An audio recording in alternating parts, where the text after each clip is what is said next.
विद्यार्थियों, आप सभी लोगों का अभिवादन। इस चैनल पर आप सभी लोगों का स्वागत है और आप अब मॉडर्न इंडिया में डच व्यापारियों के बारे में पढ़ने जा रहे हैं। और डच व्यापारी भारत में किस तरह से आते हैं, किसके नेतृत्व में आते हैं, अपना मुख्यालय कहाँ बनाते हैं और किस तरह से उन्होंने यहाँ पर अपने साम्राज्य का विस्तार भी किया था, हम लोग आज इसके बारे में पढ़ते हैं।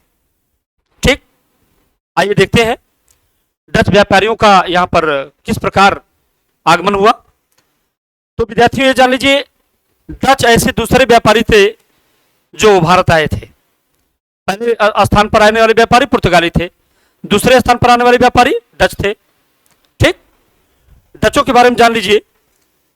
डच मतलब होता है हालैंड, आजकल नीदरलैंड। आप यहां कह सकते हैं ये हालैंड के व्यापारी थे। ठीक, हालैंड आजकल इन लोग कहा जाता है नीदरलैंड।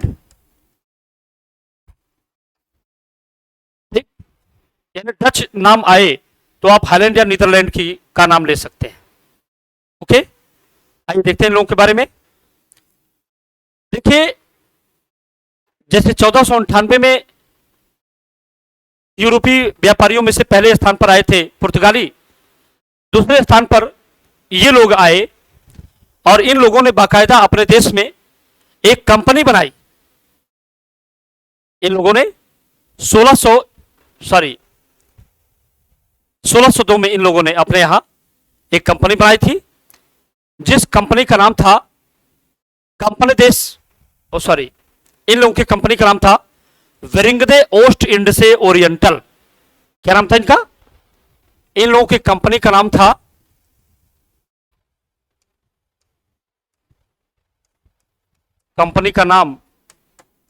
VOC। ठीक, आप इसे कह सकते हैं वेरिंगदे ओस्ट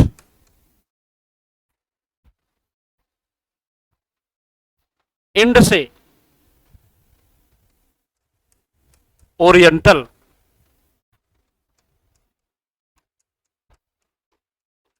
ये इस कंपनी का नाम था, वेरिंगडे ओस्ट इंडसे ओरिएंटल इनकी कंपनी का नाम था। ये लोग भारत में,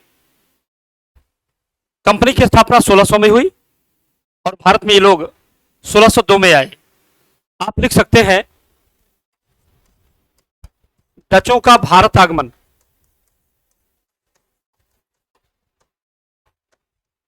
1602। ठीक, यहां पर भारत में ये लोग आए। इन लोगों ने कार्नेलियस डास्टमान के नेतृत्व में भारत आगमन किया। ठीक, शुरुआत में इनकी कुछ पूंजी भी थी। इन लोगों को इनकी प्रारंभिक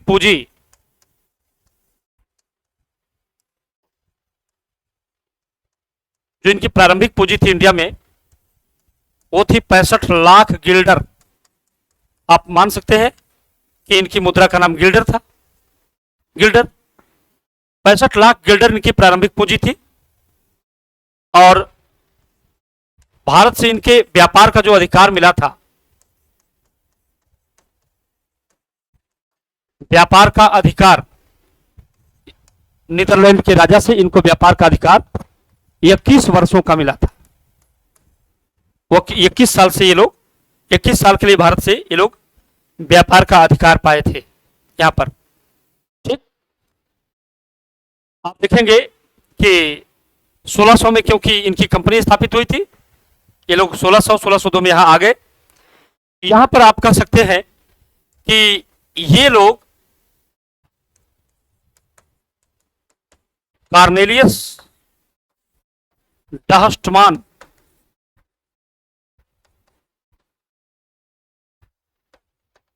के नेतृत्व में भारत आए। ठीक, ये लोग कार्नेलियस डास्टमान के नेतृत्व में भारत आए। भारत आकर इन लोगों ने मसूलीपट्टनम में अपनी पहली फैक्ट्री खोली। कहां? मसूलीपट्टनम। यहां आकर इन लोगों ने 1605 में मसूलीपट्टनम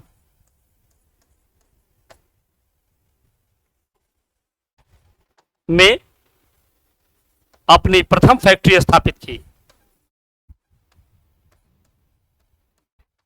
ये देखिए फैक्ट्री लगाई।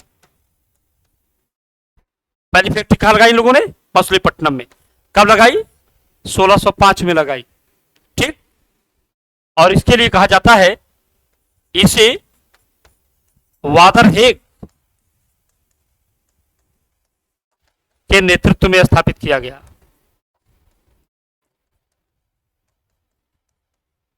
ये रहा, इसे वादरहेग के नेतृत्व में स्थापित किया गया और यहां से लोगों की गतिविधियां शुरू हुई। ध्यान दीजिएगा विद्यार्थियों कि इसके बाद इन लोगों ने 1610 में पुलिकट में अपनी एक फैक्ट्री लगाई। कहां? पुलिकट। ये तो मसूलीपट्टनम था और डचों की दूसरी फैक्ट्री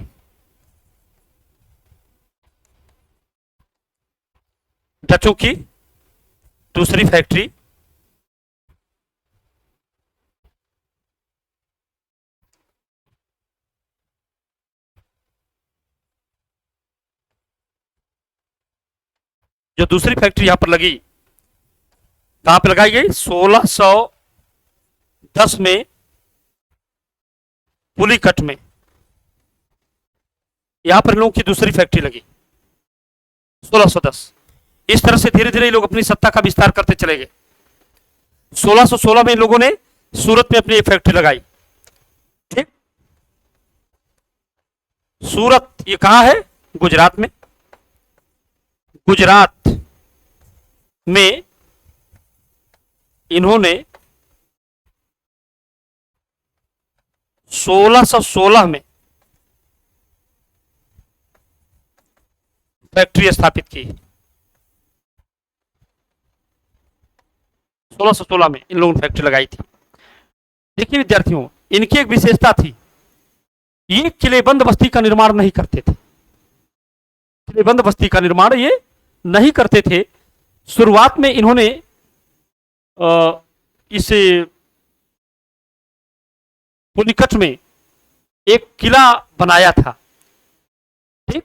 शुरुआत में इन्होंने गैलरिया नाम का एक किला इन लोगों ने मसूलीपट्टनम में इन लोगों ने लगाया था शुरुआत में। इसके बाद इन लोगों ने कोई किलेबंद बस्ती का निर्माण नहीं किया, बल्कि बड़े लंबे समय बाद जब बंगाल में चिंसुरा में इन लोगों ने 1653 में फैक्ट्री लगाई तो वहां इन लोगों ने कुछ किलेबंद बस्तियों का निर्माण किया था। यह सच है। ठीक। बिल्कुल ये सच है। तो इस तरह से आप देखेंगे तो ये लोग भारत में किलेबंद बस्ती का निर्माण नहीं करते थे। आप लिख सकते हैं यहां कि डचों की भारत में विशेषता क्या थी? किलेबंद बस्ती का निर्माण न करना।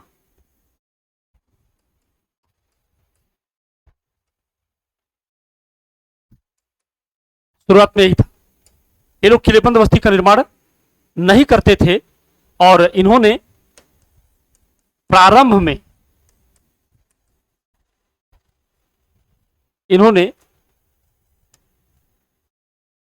एक किला कैलड्रिया का निर्माण किया था। यह शुरुआत में हुआ था गैलड्रिया का निर्माण। एक चीज आप और देखिए, सूरत में जब इन लोगों ने फैक्ट्री लगाया तो वहां से ये लोग सूती वस्त्रों के व्यापारी हो गए। कहां से? आप लिख सकते हैं कि सूरत में इन्होंने वस्त्र निर्माण की फैक्ट्री लगाई।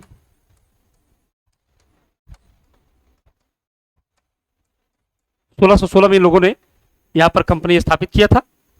यहां पर लोगों ने फैक्ट्री भी लगाई आगे देखेंगे बंगाल के पिपली तथा चिंसुरा में भी इनकी फैक्ट्रियां लगी।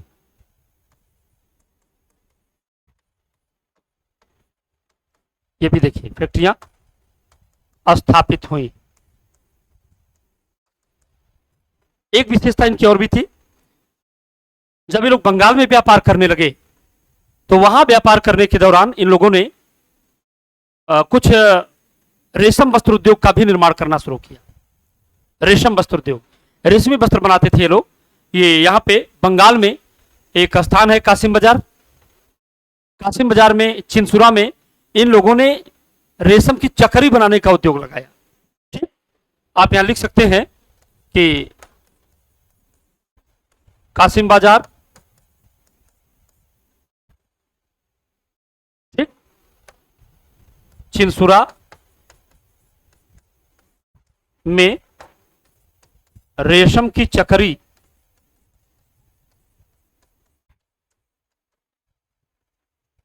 का उद्योग लगाया गया।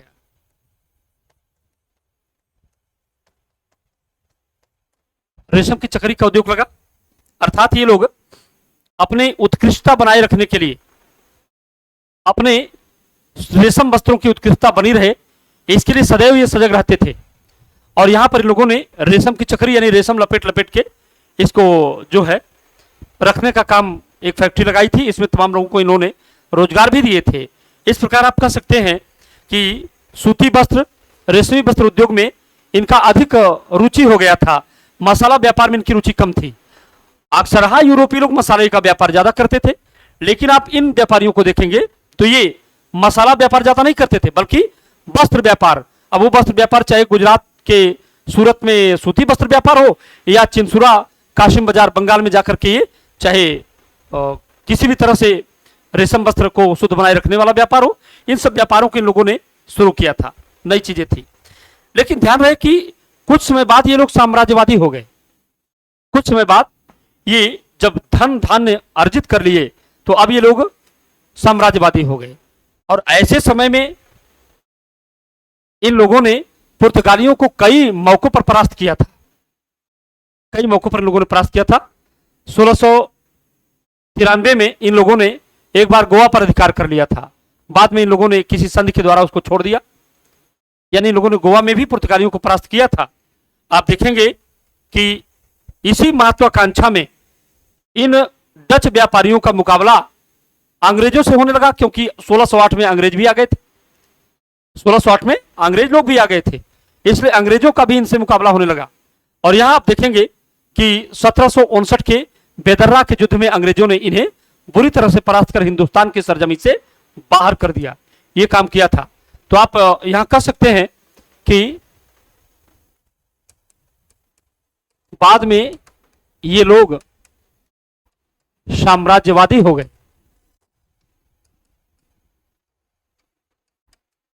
गए तथा पुर्तगालियों को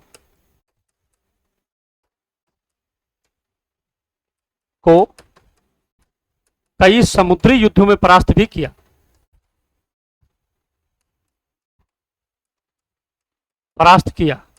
और इतना ही नहीं, बल्कि कई समुद्री युद्ध में परास्त करने के बाद एक समय इन लोगों ने गोवा पर अधिकार भी कर लिया था। गोवा पर डचों ने अधिकार भी कर लिया था। यह भी हुआ था, डचों ने गोवा पर अधिकार भी कर लिया था। लेकिन इस दौरान इनके अंग्रेजों से भी युद्ध हुए। और आप लिखेंगे बेदर्रा का युद्ध 1759, ठीक, बेदर्रा का युद्ध 1759। यह पुर्तगालियों और अंग्रेजों के बीच लड़ा गया। बेदर्रा का युद्ध किसके किसके बीच हुआ? पुर्तगालियों और अंग्रेजों के बीच हुआ। इस बेदर्रा के युद्ध में 1759 में युद्ध का परिणाम क्या रहा? तो आप लिखेंगे युद्ध का परिणाम में आप लिखेंगे कि अंग्रेजों ने डचों को बुरी तरह परास्त किया।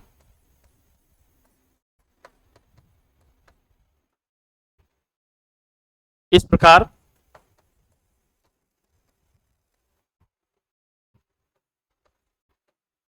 डचों का भारत से अंत हो गया। भारत से अंत हो गया। ये देखिए, एक ऐसी कंपनी रही डचों की जो बेदर्रा के युद्ध में अंग्रेजों से हारकर अंततः इसका भारत से अंत ही हो गया। अन्य कंपनियां तो किसी तरह यहां पर अपना अधिकार या यहां पर अपनी सत्ता को बनाए रखी थी। अन्य कंपनियों के बारे में ऐसा ही कहा जाता है, लेकिन इन कंपनियों के बारे में कहा जाता है ये लोग भारत में ठहर भी नहीं पाए और इनका अंत में पूरी तरह से यहां से सफाया हो गया। इनके बाद अगला क्रम आता है अंग्रेजों का, अर्थात इनके बाद अंग्रेजों ने भारत में अपने व्यापारिक गतिविधियां शुरू किया। क्योंकि ये पहले आए थे अंग्रेज, इनके बाद आए थे, इसलिए अंग्रेजों को इनके बाद पढ़ाया भी जाता है। आप कह सकते हैं कि अंग्रेजों की गतिविधियां क्या थी ये देख लिया जाए। तो आप अब यहां हेडिंग डालेंगे अंग्रेज, और अगले ऑडियो में विद्यार्थियों हम आपको इन्हीं अंग्रेजों के बारे में पढ़ाएंगे और इनकी गतिविधियों के बारे में हम लोग जानेंगे। Thank you class.